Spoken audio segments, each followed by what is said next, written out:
जितने ज्यादा लोग निकलेंगे उतना ज्यादा स्ट्रांग बनेगा ये अपना जो एग्जैक्टली। एक्टिविज्म है। ये सर देखिए उसके लिए मैंने आदिल दिखाया था साहब, ना कि अकेला, जी बिल्कुल सर, दिखाइए दिखाइए।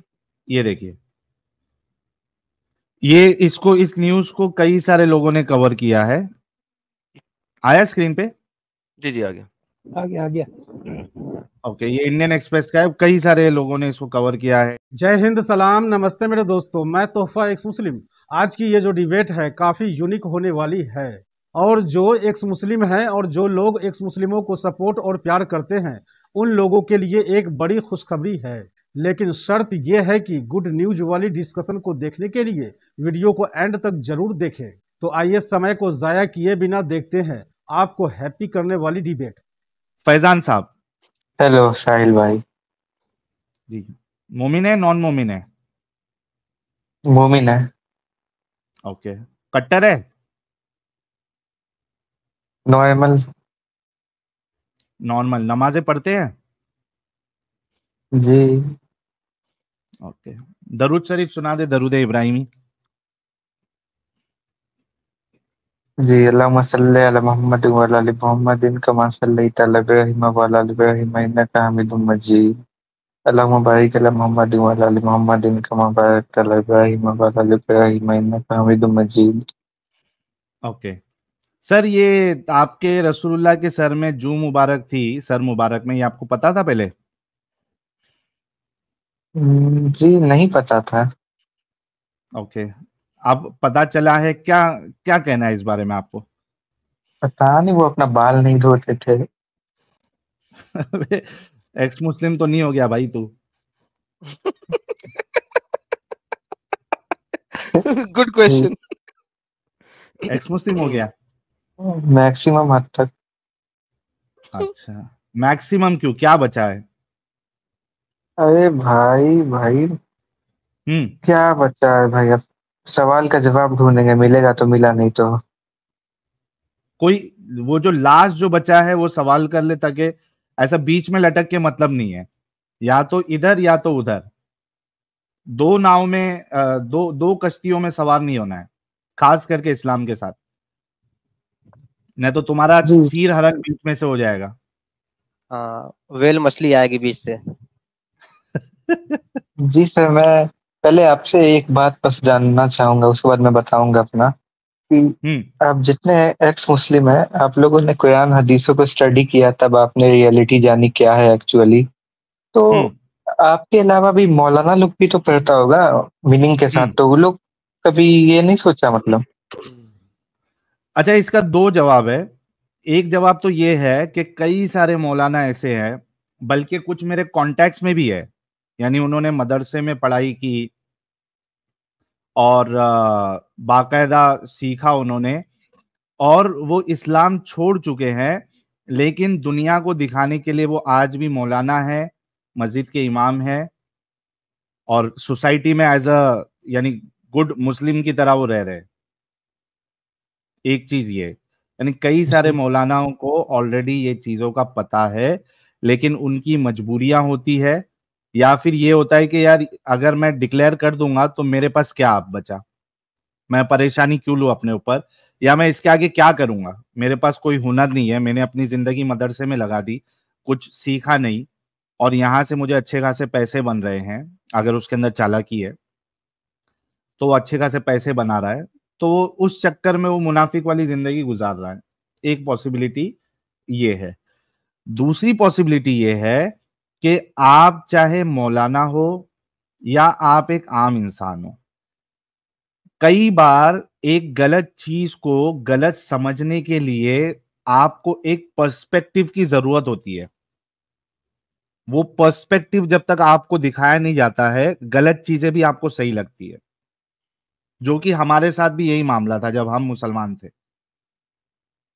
हमको ये पर्सपेक्टिव नहीं मालूम था, हमने उस दायरे से बाहर निकल के नहीं सोचा कि भाई इससे बाहर निकल के देखते हैं कि चीजें लॉजिकल लग रही है या नहीं लग रही है, गलत लग रही है या नहीं लग रही है।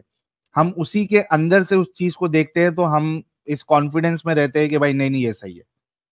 तीसरी चीज कि बचपन से जिस तरीके से ब्रेन वॉशिंग की जाती है या ब्रेन कंडीशनिंग की जाती है, इस वजह से भी उसको समझ में नहीं आता है कि हम गलत हैं।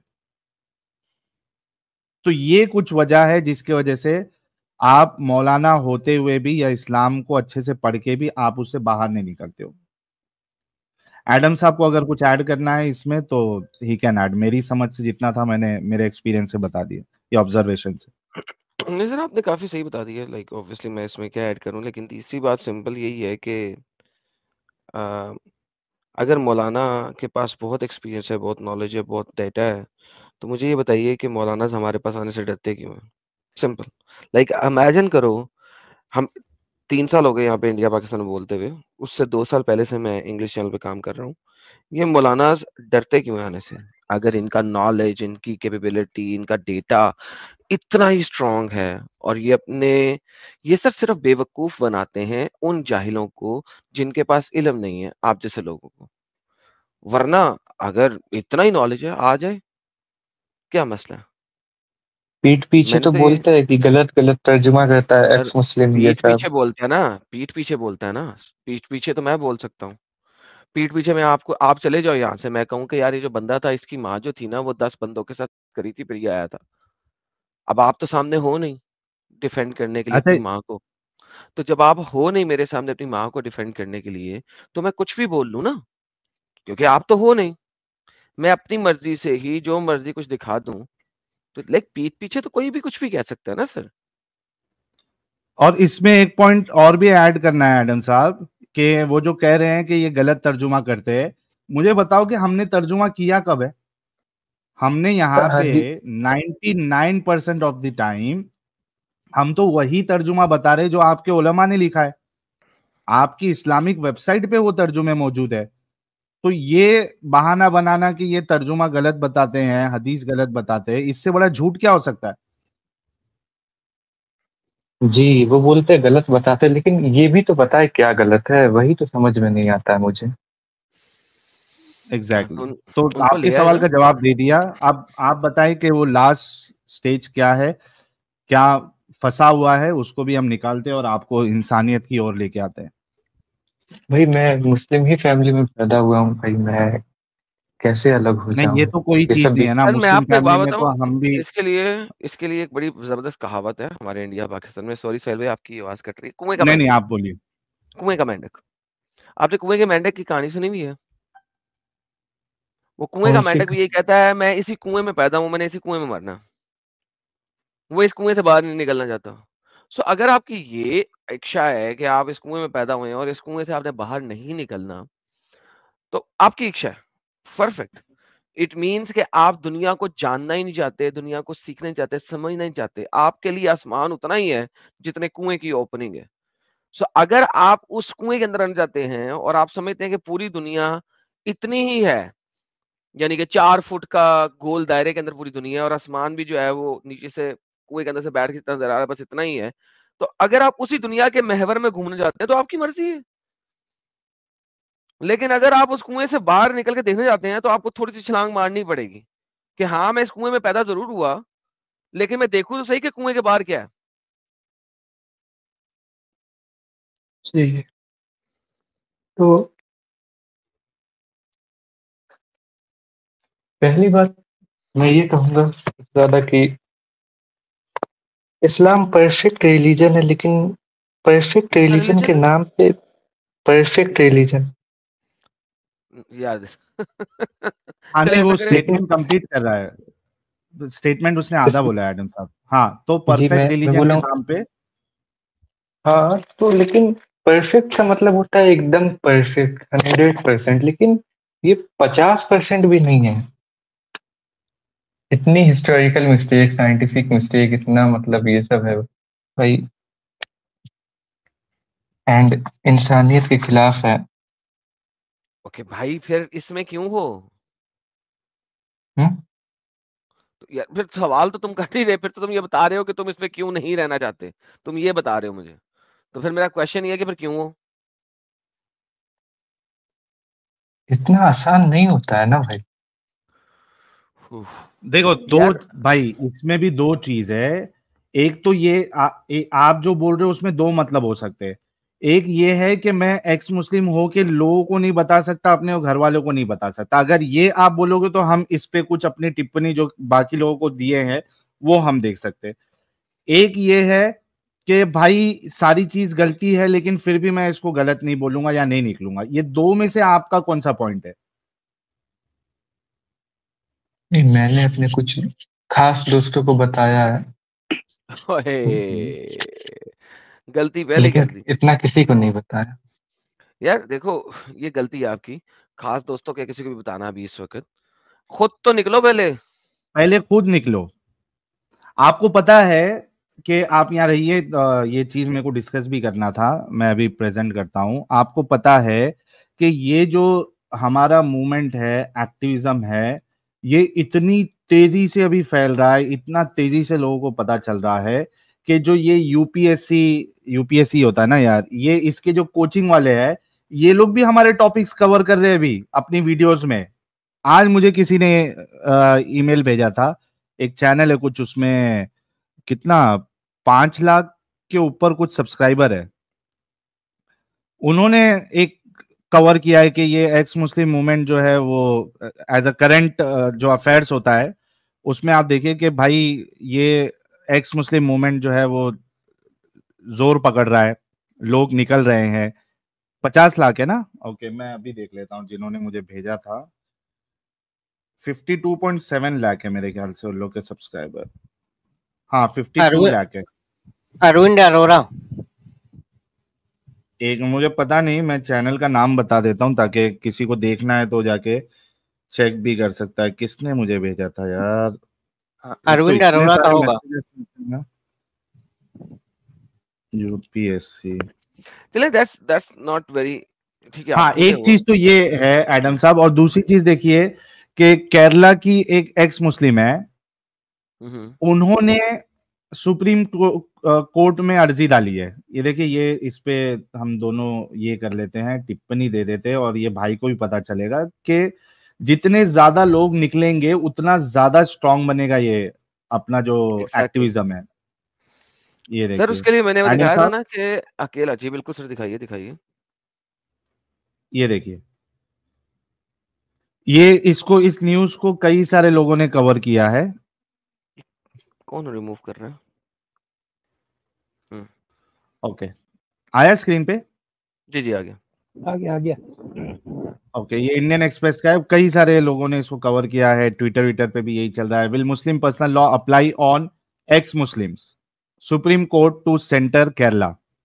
In her plea, the woman said that as a born Muslim woman to a non-practicing Muslim father who has not officially left the religion is facing the peculiar problems in protecting her precious civil rights. अब See, that's इसमें like, come on यार, ये पहली line ही, this is stupidity. इसलिए मैं कहता हूँ, like go back to the first line यार। वो चूंकि मुसलमान हाँ, घराने में पैदा हो गया है, अब उसको शरिया कोड में लेके जा रहे हैं बार बार। उसका क्या यार? क्यों ये शरिया कोड है क्यों भाई? नहीं क्योंकि चाहिए यार। इंडिया में, एडम साहब, क्योंकि इंडिया में अगर आप एक मुस्लिम घराने में पैदा होते हो तो पर्सनल मैटर पे आपके शरिया लॉ ही, शरिया लॉ इन द सेंस के जो पर्सनल मुस्लिम लॉ है वो आप पे एप्लीकेबल होता है। वही तो मैं कह रहा हूँ, क्यों भाई? इस अब वजह देखो से साहिल, देखो, दिस इज द मेन तो प्रॉब्लम। उसी को तो चैलेंज करने के लिए ये गई है ना सुप्रीम कोर्ट में। बिल्कुल सही गई है, मैं इसके साथ हूँ यार। इसको सपोर्ट करो। इसने कोई पिटीशन वगैरह डाली है तो मैं उसको साइन करने को तैयार हूँ, और हम सबको साइन ने करना इसे चाहिए सीधा जितने भी हमारे। सुप्रीम कोर्ट में डाली है और इसको वो कंसीडर करने के लिए भी रेडी बैठे। ये देखिए, मैं पढ़ देता हूँ। Will an ex-Muslim continue to be governed by the Muslim Personal Law, the Sharia Act of 1937, or by the secular laws of the country in matters of succession? The Supreme Court on Monday agreed to consider the important point and issued notice on a writ petition filed by a woman from Kerala raising the question. Finally ये देखिए, good. ये कितनी अच्छी बात है। मगर अब अच्छा, ये ये हमारे नोटिस, पाकिस्तानी इंडियन लॉज जो है ना, ये 5 से 10 साल लगा देंगे इसको करने में भी, लेकिन दैट्स अ गुड स्टार्ट। और जितने ज्यादा लोग एक्स मुस्लिम अपने आप को साबित करेंगे फाइनली आके, दिस विल हैपन फास्टर। और मैं इसीलिए इस पर्सनल लॉ, शरिया लॉ, पर्सनल शरिया लॉ के बहुत खिलाफ हूँ कि भाईजान, इंडिया का शरिया से क्या ताल्लुक है? इंडिया का शरिया के साथ क्या ताल्लुक है? एक तरफ सर वही सेकुलर तो, सेकुलर इसी वजह सेकुलर, से तो दूसरे पे शरिया। यूसीसी यूसीसी लाने की वजह या उस पे जो काम चल रहा है उसकी वजह यही है कि ये सबको स्क्रैप किया जाए। अच्छा सैल साहब, ये जो लेडी है वो सफिया नाम है शायद, और ये एक्स मुस्लिम ऑफ केरला की जनरल सेक्रेटरी है। हाँ, आगे मैं यही बताने वाला था कि ये जो बोल्ड स्टेप लिया है और इतनी जरूरत इसको समझ के ये जो आगे बढ़ी है despite of so much pressure from the society, ये है सफिया। इनका नाम है Safiya, the general secretary of an organization of ex Muslims of Kerala. Very good. अच्छा साहिल तो साहब, मैंने प्राइवेट चैट में एक दिया है लिंक, जरा खोलना। तो ये वो भी सेम ही है, यही है या अलग है? चेक कर हाँ, लीजिएगा। सबने कवर किया है उसको, सबने कवर किया है। Yeah, this is very important.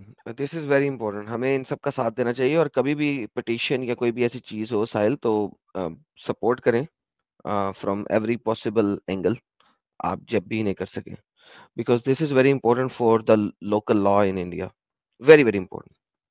अच्छा, इसमें एडम साहब आप देखिए ना, अब ये वाले न्यूज को कई सारे न्यूज चैनलों ने या जो न्यूज़पेपर वाले या डिजिटल न्यूज चैनल्स है, इन सारे लोगों ने कवर किया है। आप सोचो कि कितने सारे लोगों को फिर ये एक्स मुस्लिम के बारे में पता चलेगा।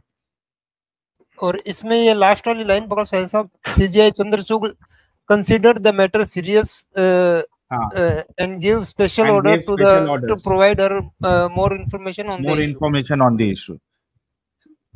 जी, तो इसको मैटर को जो है सीरियस, क्योंकि वो वैक्यूम है अभी एज ऑफ नाउ, कुछ मतलब इनके पास कोई रास्ता नहीं है कि अगर ऐसा कुछ होता है, यानी कोई एक्स मुस्लिम है और वो शरिया लॉ से अपने आप को नहीं जोड़ना चाहता है, तो उसके लिए क्या ऑप्शन है, यानी कैसे वो काम होगा। तो इस वजह से फिर ये इन्होंने कहा है, यानी जो जज है या चीफ जस्टिस है, इन्होंने कहा है कि भाई इस पे डिटेल्स दो और ये मुद्दा सीरियस है और हम इसको सुनेंगे, इस पे काम करेंगे। यार साहिल, एक क्वेश्चन है मेरा, आई एम सॉरी, मुझे चूंकि इतना लॉ का पता नहीं है, कितना मुश्किल है इंडिया के अंदर अपने आप को मुसलमान से एक्स मुस्लिम बनाना? लीगल डिक्लेयर करने की बात कर रहे हैं आप? लीगल डिक्लेरेशन, फॉर एग्जांपल, अगर वो अपने आप को एक्स मुस्लिम कहती है, तो फिर तो उसके ऊपर ये इस्लामिक सिविल कोड नहीं ना लगेगा। कितना मुश्किल है अपने आप को एक्स मुस्लिम लीगली डिक्लेयर करना। अच्छा, अभी इसमें मेरे को भी इसका पेपर वर्क कैसे होता है वो मुझे आइडिया नहीं है, किसी लॉयर से ही पूछना पड़ेगा। लेकिन जहां तक मेरी नॉलेज है, अगर आप आपको कोई ना कोई कैटेगरी में आना पड़ेगा एडम साहब, क्योंकि या तो आपको अपने आप को एथियस्ट डिक्लेयर करना पड़ेगा। एग्नोस्टिक वाली मेरे ख्याल से कोई कैटेगरी नहीं है। नहीं, क्यों या क्यों भाई, एक्स मुस्लिम ज्यादा कैटेगरी होनी चाहिए, यही ना, ये कैटेगरी बनवानी वही चाहिए, तो लाना है। यस, ये कैटेगरी होनी चाहिए। क्यों होनी चाहिए सर? जो एथियस्ट के ऊपर परसिक्यूशन है वो कुछ नहीं है, एग्नोस्टिक के ऊपर परसिक्यूशन कुछ नहीं है, ठीक है? You need to understand that. Ex Muslim चाहे एथियस्ट बन जाए, चाहे हिंदू बन जाए, चाहे क्रिश्चियन बन जाए, एग्नोस्टिक बन जाए, उसके ऊपर एक परसिक्यूशन जो है मुसलमानों की तरफ से, वो एक्स मुस्लिम होने के ऊपर है, इसके ऊपर नहीं है कि वो अब क्या बन गया है। You see what I am saying? X मुस्लिम का जो भी बाद में थियोलॉजी आइडियोलॉजी हो, it does not matter, he is persecuted just being an ex muslim. So ये एक और वहां पे होनी चाहिए कैटेगरी, क्यों नहीं है ये कैटेगरी? एग्जैक्टली, वही आना। और उसके लिए फिर आपको एडम साहब, इसी वजह से कह रहा हूं कि ये जो हमारे भाई जो आए थे, फैजान साहब या जितने लोग हैं, हमको नंबर दिखाना पड़ेगा ना भाई कि हाँ इतने सारे लोग एक्स मुस्लिम्स हैं, तो कंसीडर करो आप एज अ माइक्रो कम्युनिटी, इसको कंसीडर करो। And this community is the most persecuted community in the history. 1400 साल से एक्स मुस्लिम कम्युनिटी दुनिया की सबसे परसिक्यूटेड कम्युनिटी है। या ये मैं कोई इस वक्त विक्टिम कार्ड खेलने की कोशिश नहीं कर रहा, ये हिस्ट्री और डेटा बताता है आपको। हिस्ट्री के अंदर जाके देख लो, ना कभी एक्स क्रिश्चियन इतना परसिक्यूट हुआ है, ना कभी एक्स हिंदू परसिक्यूट हुआ है, ना कभी एक्स जू परसिक्यूट हुआ है जितना एक्स मुस्लिम परसिक्यूट हुआ है। Historically proven, the most persecuted community in this world is an ex-Muslim community. That's the reality. हिंदुओं में तो एक्स वाली कोई चीज ही नहीं है ना यार, डज नॉट मैटर यार Amit, that's not the point. A lot of people, लोग कहते हैं ना, दुनिया में नाम है ना, मैं नाम यूज कर रहा हूँ। सो द परसिक्यूशन किसकी हो रही है मैक्सिमम हिस्टोरिकली, अगर आप उठा के देख लो, इस्लाम में ही है ना मुर्तद की सजा। Is the x Muslim community. X Hindu होता या नहीं होता ये बात नहीं है, बात ये कि एक्स हिंदू यूज करते हैं ना, टर्म यूज होती है ना। सो मैं उस टर्म के ऊपर बात कर रहा हूँ। बिल्कुल आपने सही कहा है। तो फैजान साहब, आपको समझ में आया कि हम क्यों कहते हैं अगर आप नहीं हैं तो बाहर खुद पहले निकलो? जी, लेकिन कुरान की एक आयत में जो धर्म छोड़े उसका गला काट दो। तो वही सब तो बता रहे ना भाई। 5 की 33 अगर आप देखे तो कई सारे लोग उसको कुरान से ये कहते हैं कि भाई ये एक्स मुस्लिमों की सजा है। जी, लेकिन इंडिया जैसा सेकुलर कंट्री में तो सेफ्टी मिल जाएगा कानून का। हाँ भाई, आपकी बात सही है, लेकिन वो हमको दिखाना पड़ेगा ना कि हाँ इतने सारे एक्स मुस्लिम्स हैं। और पर्सनल मैटर में भी हमें ये इस्लाम का कोई भी कानून नहीं चाहिए अपने ऊपर, just because we are born in Muslim family या वी वर मुस्लिम बिफोर।